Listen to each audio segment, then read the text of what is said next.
Greetings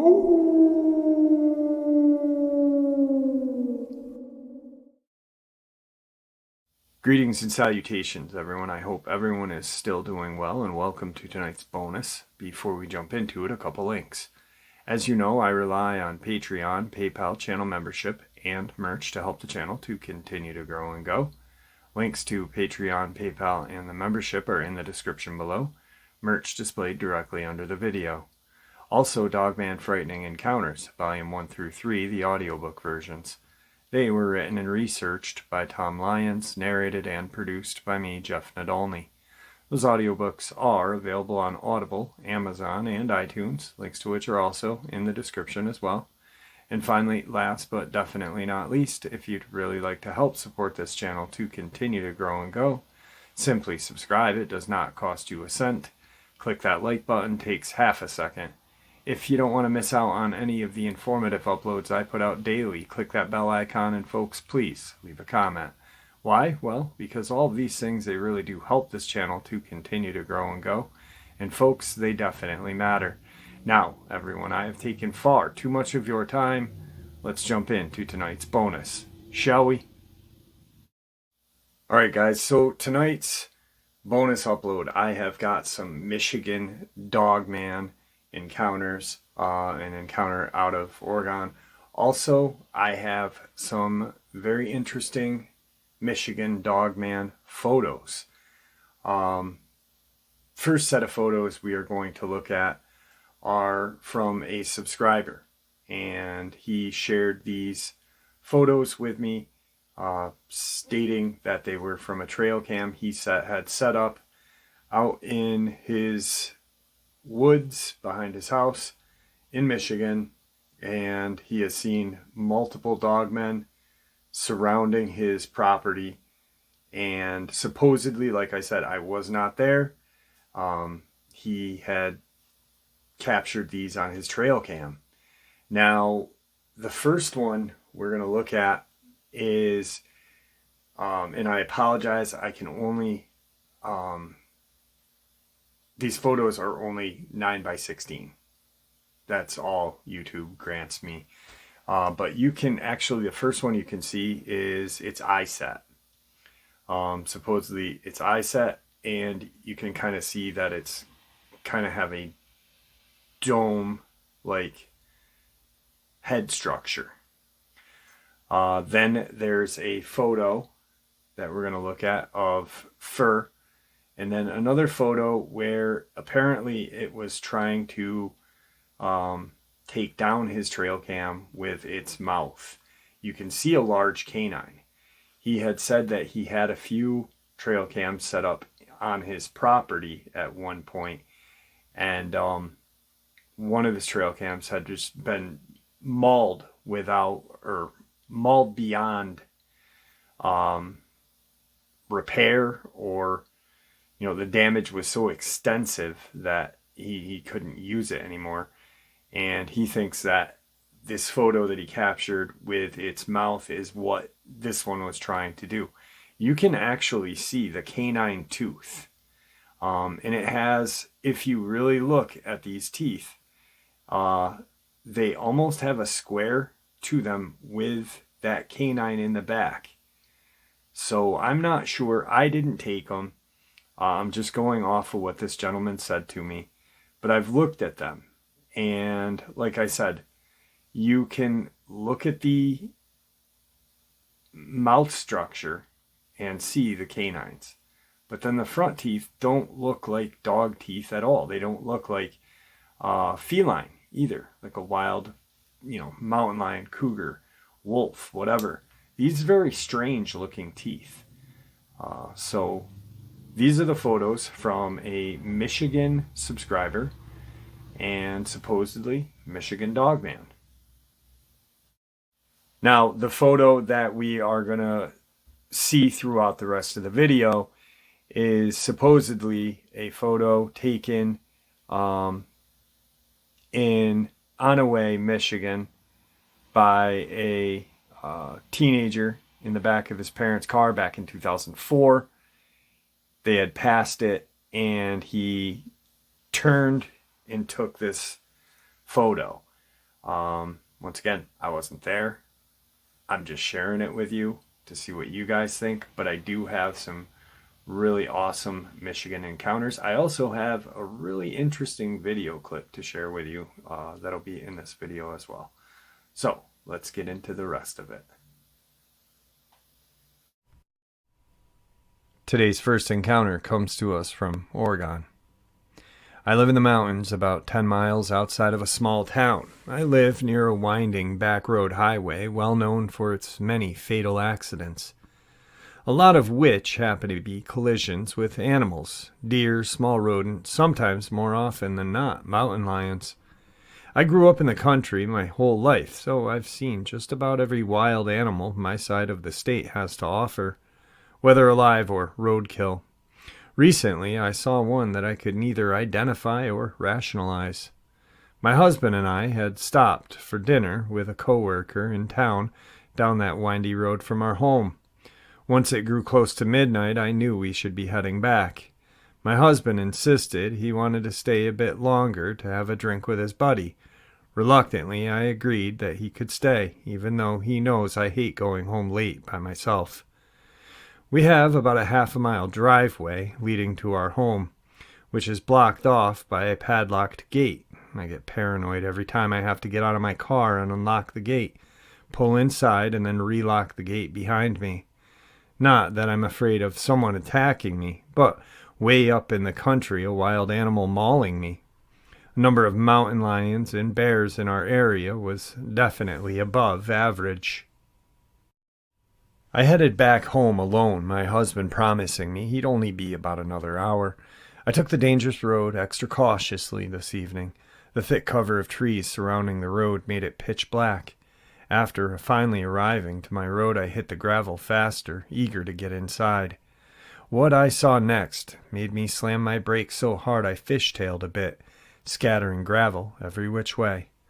What I saw, barely 2 feet from my car, was incomprehensible. It looked almost human figure at first. It appeared emaciated. Its ribs stuck out so far they took a barrel shape. It was hunched over, but if it stood straight, it'd have to be at least 8 feet tall. Tufts of matted fur all over its body. What skin shone through appeared mangled, mutated. Long limbs almost resembling human arms, but too thin and discolored. Its legs arched like wolves'. It had no sign of a human face. The face had what seemed to be a snout that contained a sharp set of canine teeth that showed as it snarled at me. My eyes locked with its piercing yellows. It stared me down for what felt like an eternity. Then all of a sudden it broke our gaze, swiftly disappearing into the woods. I was so scared I sat in my car until my husband arrived home an hour later. He had to knock on my window to get my attention. He questioned me about it once. We were safely in our home. I've been dealing with paranormal experiences with spirits since I was a child, but my husband says he has never seen me this shook up before. I guess I'm not good with something that can rip me limb from limb. I'll take a ghost over this creature any day. Tonight's second encounter comes to us from Lower Michigan 5 years ago, from a law enforcement officer. They found the first body. It was a hiker that had gone missing weeks prior. When my partner and I arrived on the scene, we had found the responding officers visibly shaking, one of which had vomit drying on his uniform. The other officers that were on duty were making a conscious effort to avoid the taped-off thicket of woods while talking to the Boy Scout troop that had the misfortune of stumbling upon the remains of a hiker draped over a branch about 12 feet from the ground.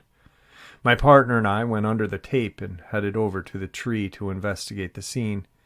As soon as we were within 25 feet of that tree, we were hit with the sickly, sweet smell of death. I immediately grabbed the Vicks I kept in my blazer pocket along with a dust mask, rubbed the Vicks under my nose, and put the mask over my nose and mouth. It was too late for my partner, as I saw him scrambling away to the brush pile to relieve his stomach of breakfast that we had only eaten an hour ago. I approached the tree by myself as a few officers who could stomach the smell were taking pictures of the scene and looking for clues as to what had occurred there while we waited for the coroner to arrive.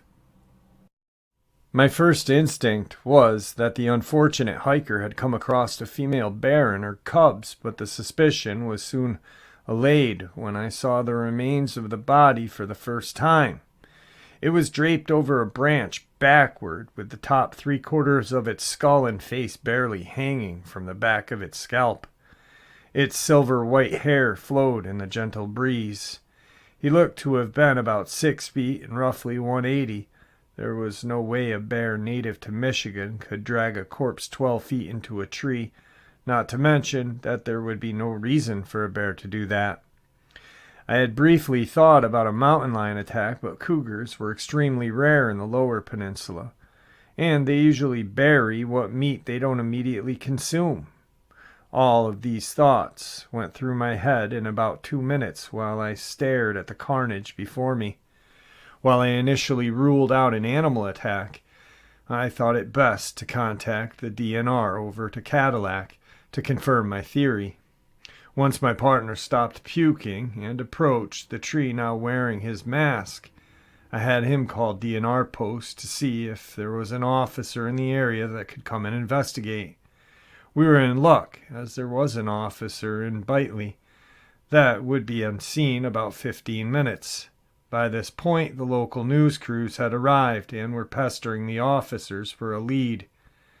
I've been a detective for 26 years in October, so I had learned to tune out the news and focus on the investigation at hand, but my partner was a little greener than I was and had trouble focusing. I eventually got him to focus enough to notice the very large prints in the still damp mud. They were definitely animal in nature, but none that I had seen before.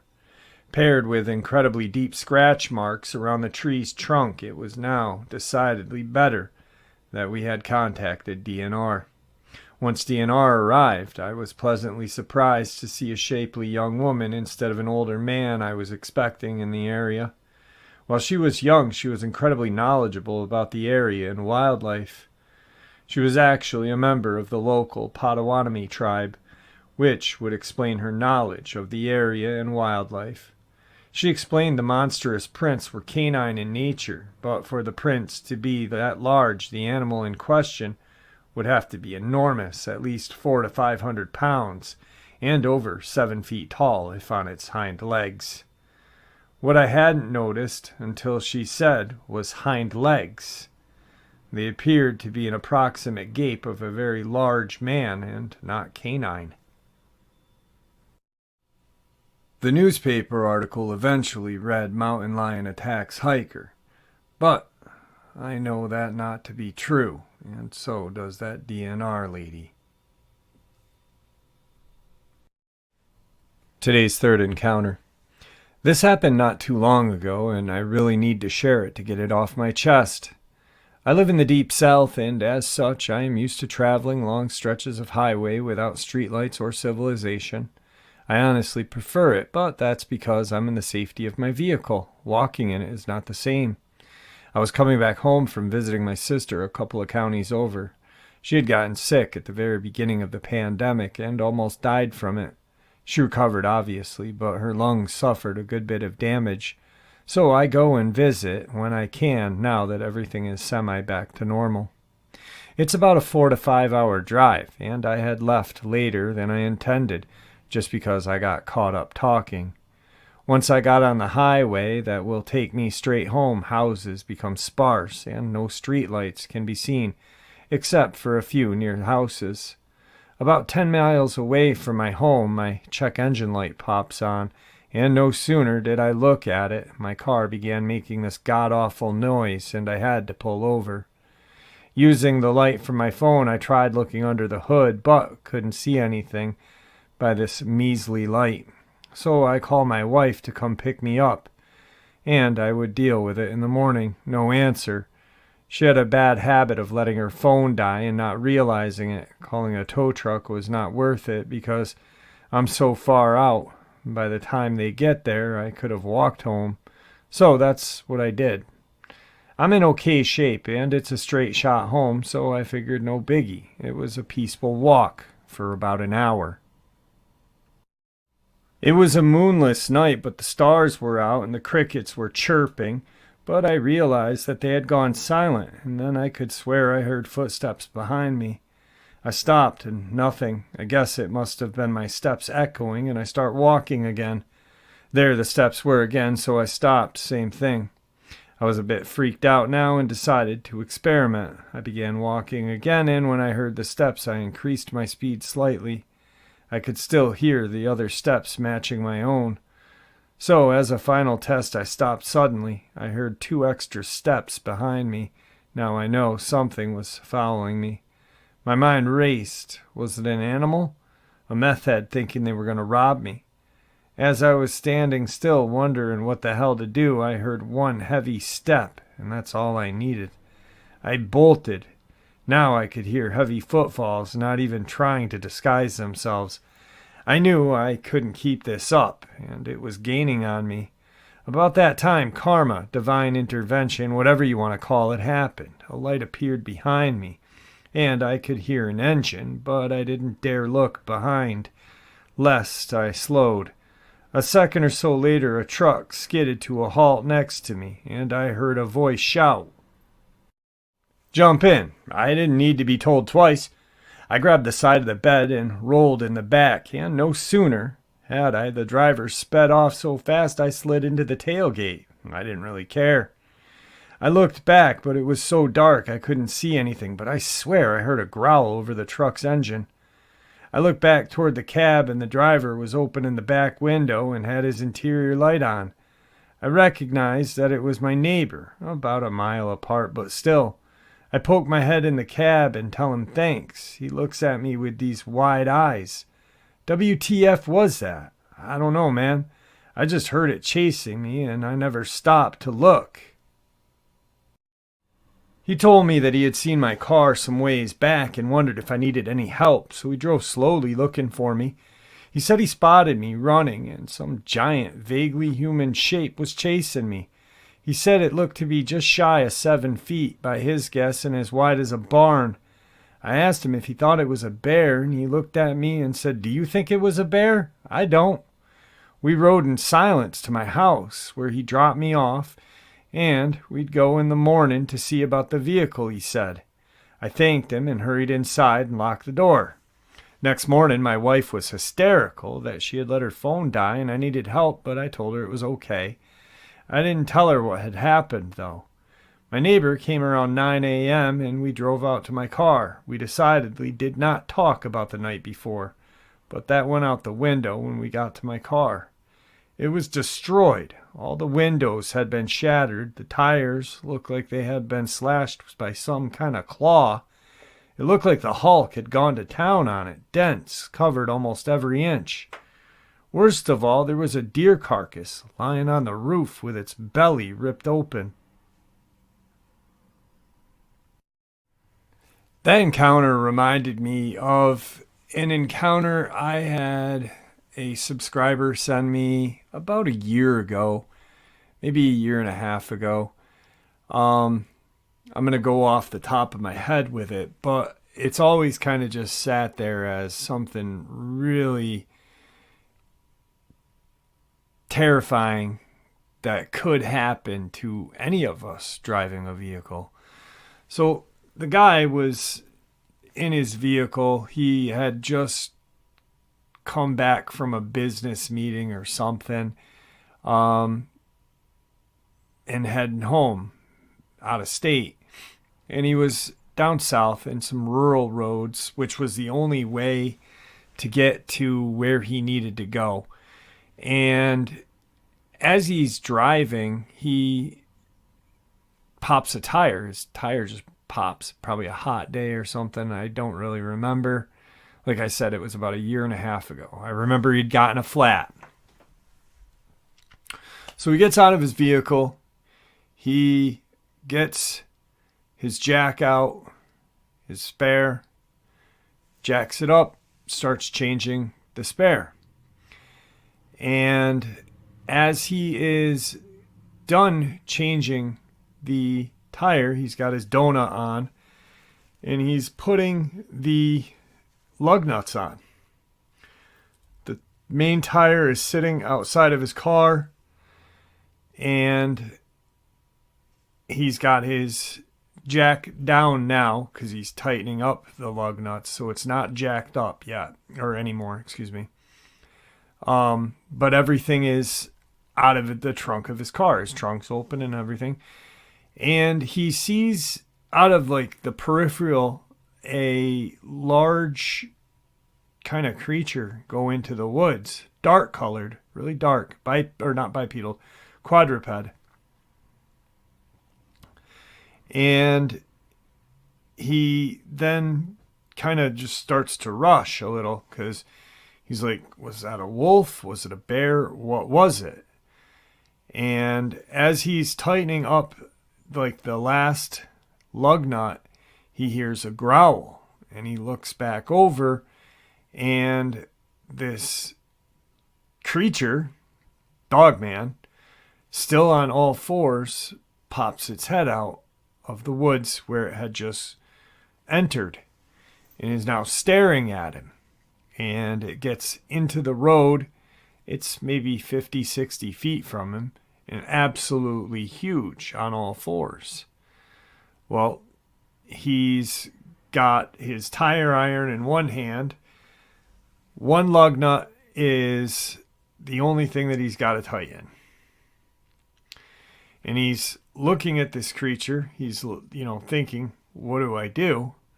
Do I tighten this lug nut? Do I throw all the crap in the car and take off? What do I do? And at that point, the creature stands up. And it's huge. It's 7, 8 feet tall. Just a gigantic monster. He then, at that point, jumps into his vehicle because he's thinking, like, do I pick this stuff up, shut the trunk, because it's in the road. His tire, the jack are in the road. Trunk's wide open. Or do I just get in my car and go? Or get in the car, lock the door, and wait for it to go? Well, he gets in his car, and that's when all unrational thinking goes. And he punches it and gets out of there, starts the car and goes. Leaving the tire iron, and the jack on the side, or not on the side of the road, in the middle of the road where he had, it's not in the middle, it's not on the yellow line, but it's in the roadway. And he said as he passed the creature, the Dogman reached for his door, missed. But as he's driving down the road, he starts to think about the experience. And he's like, if I had not noticed it, it would have gotten me while I was tightening the lug nut, because it was silent. The only thing that gave it away was the growl.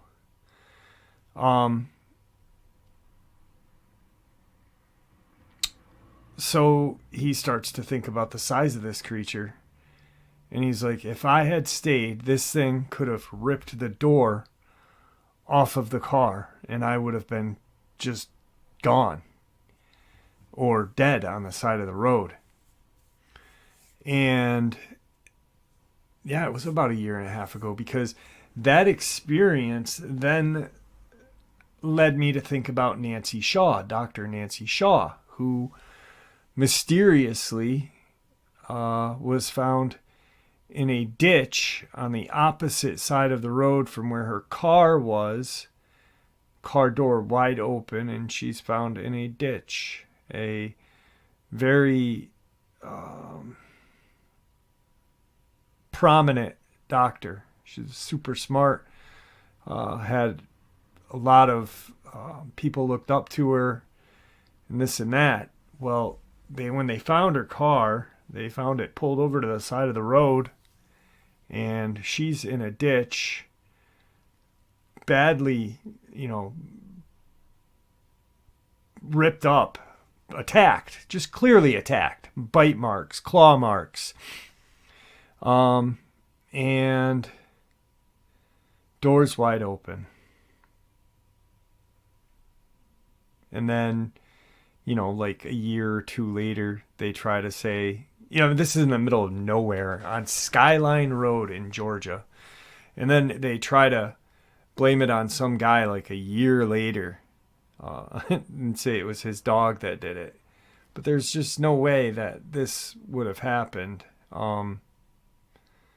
Something very, very crazy and mind-blowing happened that evening for a doctor to, get out. The only thing I can think of is maybe the Dogman was playing dead, or kind of sticking out of the ditch just so the doctor couldn't get a size get that size view. How big is this? Oh, it doesn't look too big. Let's get out and see if we can help it. But yeah, these things are crazy. They're tactical. They're monsters. They're killers. The apex predators. We are not at the top of the food chain when it comes to these things. Anyway, moving on. Today's fourth encounter. When I was around 12, roughly 12 years ago, myself and my grandmother and uncle went to Jasper, Canada. Given how I was born in Canada itself, nothing weirded me out when it came to the woods and nature as a whole. I've seen and heard deer before and saw a slew of animals. I don't remember much from the trip other than bits and pieces, but what I do remember was arriving at the hotel and climbing up the steps to the second floor. The hotel had a parking lot in the front of the road. I remember waking up one morning in the hotel while my grandmother and uncle were still asleep, walking over to the window to peer out from behind the blinds to see a fox standing in the middle of the road. It looked like it had been run over, given how odd it was shaped. Concerned by its safety, I wanted to wake my grandmother up and simply run out there and check on it. I felt my stomach sink when it turned to face me. Its head looked bruised and misshapen, which I wouldn't have ruled out if it had been run over. But it was also standing on its hind legs. I turned my head away from the window and yelled for my grandmother to wake up, who slept in her bed just a couple of feet away from me, before I looked back and I saw this thing walk on its hind legs to the side where the building hid my view from the rest of the road. I looked completely insane when my grandmother moved me aside and saw nothing on the road, even going as far to open the door and peer down both ends of the walkway, and nothing. Regardless, I can say with confidence, I'm not going back to Jasper. And tonight's final encounter before we check out a few video clips. This next encounter, though, has a couple of very strange experiences that happen in the Philippines. Now, I've done a couple of subscriber experiences from the Philippines. There's been multiple sightings of dogmen, the aswang, which is this kind of witch-like creature that feeds on babies, and this is all culturally accepted. The Filipinos really have like a very I guess culture where this stuff is accepted and talked about. One of my friends that I went to school with lives there, and he said it's very strange there. I have to ask him. I'm going to ask him next time I talk to him if he's had any kind of experiences like this, but let's get into it. I've been going to school in the Philippines for the last couple of months, studying abroad due to the combination of my parents not wanting to look at me not being able to stand being at home, and it being super cheap, all under the guise of me learning more about my family's culture. This country's weird. And I don't mean it in that way. It's not like America kind of way, though I've had those moments once or twice. There's this energy here, not a hustle or bustle type energy, no. Laugh at me all you want. It's almost mythical. There are all sorts of things that lurk in the dark here, and people accept it as a daily fact of life. Walking back to my apartment in the middle of the night with some friends, we passed an old abandoned churchyard. Creepy enough as it is, but it gets worse when I saw this smushed face. I've assigned these things all nicknames because just thinking about these things and writing them down freaks me out. We take comfort any way we can, right? My way is assigning these things names that freak me out. Smush face, well, it was this skinny dude, except half of its face was caved in and scraped into a reddish-brown pulp, like a fatal motorcycle accident that decided to get up and walk. Except walk is not right. It kind of jerked here and there, like those Silent Hill nurses, but clearly less bosomed. I knew what I had to do. Generations of my family had stood up in the darkness and laughed. I shoved my hands in my pockets, lowered my head, and kept walking. That particular legacy is not mine to carry. The confident laughter echoing in my head faded into the night. My friend, one of the group, sided up next to me, head down and arms crossed, almost wrapping them around himself. "Do you see that thing too?" I peered out of the corner of my eye, seeing the figure jerking towards us. Yeah, we kept walking, taking as much comfort as we could in our friend's jokes and laughter.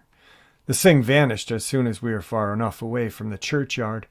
Some other things, however, just have no explanation or reason. The way it was explained to me when I was younger is that weird things exist in our world, and they do weird stuff. Some are malicious, and sometimes we spot them just going about their business, and are lucky enough to not be on the receiving end of their attention. If you are that lucky and can shake off that moment of terror, then it really makes for quite a sight. Sadly, step 2 has proven difficult for me. There was another time I walked past a graveyard on my way to a study group. Noticing movement from the corner of my eye, I peered through the gate. There was a dark moving figure. I mean, really dark, like a living shadow, fluid and stark against the grays. It wasn't a trick of the light either. Normal shadows don't play off of light like that in late afternoon. They just don't. I vaguely humanoid shape slunk and climbed, sticking to the shade as it continued its rather feline movements. It leapt from the ground to the top of the mausoleum, and that's when I decided to just leave and run to my friend's house. One other time I was crossing a bridge and I looked down and across. Stretching out into the water was this ramshackled pier, falling apart in that way that crappy handmade piers do. A creature was sitting on it. It had dog's head and a human-like body. The head and the fur coating the body reminded me of a dingo, at least from where I stood. Its arms were very long and elbows touched the ground. One leg was drawn up, but the other one dangled in the water. It looked almost... I don't know how to explain it. I started staring and whispered, "WTF?" Then I started to run, and I jumped on the next bike taxi I saw. All right, guys, some very chilling encounters, some very interesting photo, supposedly of the Michigan Dogman. The one from the subscriber out of Michigan is pretty interesting too. And I can't say without a shadow of a doubt that they're real. I can only say, hey, this is what was shared with me. This is what I'm sharing with you. And I let him know that, firsthand. I said, listen, this is how it's got to be. I can't say, without a shadow of a doubt, guys, this is an actual Michigan Dogman photo on a Trailcam. All I can say is that you said they were, and I'll share them. Now, I'd love them to be real, 100%.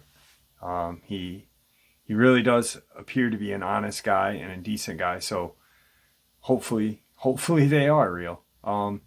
Now I've got a video clip of a Bigfoot crossing over into some woods. Pretty interesting. Not really sure if it is or isn't. You decide.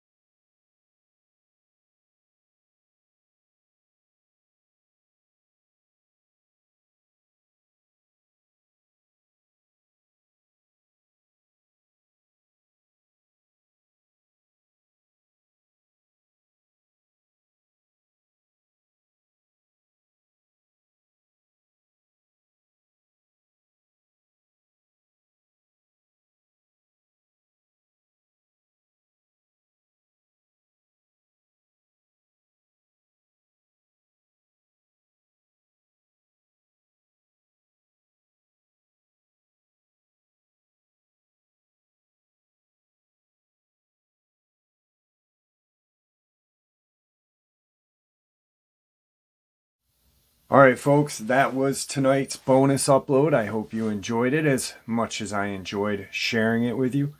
Guys, your support is truly what makes this channel so special.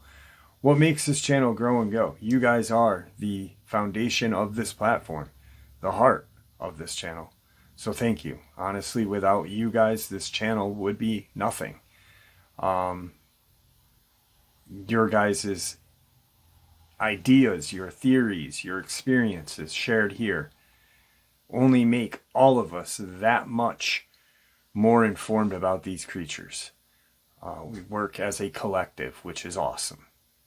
Guys, please stay safe, happy, healthy, and ever vigilant, keeping an eye on our children, our pets, our family, and friends.